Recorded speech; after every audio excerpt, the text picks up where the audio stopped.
আসসালামু আলাইকুম। তো আজকে ডে 31 আর আজকে দিন শুরু করলাম এদের খাবার দেওয়ার থেকে।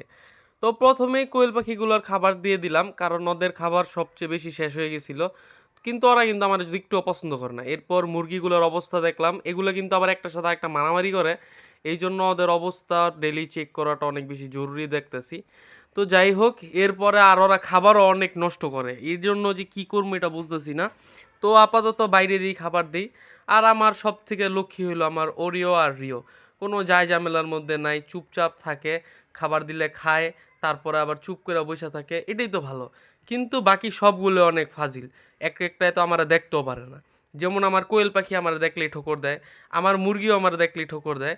আর এখন দুপুরবেলা আমি ওই কিছু ঘাস ছোট ছোট করে কেটে ঘাসের সাথে তারপরে ভুসি মিলে মুরগিরে দিতেছিলাম যে দেখতে খায় নাকি। দেখলাম যে ভুসি এস্ট্রা এস্ট্রা শুধু পাতাগুলো খাইতেছে। আর ধন্যবাদ।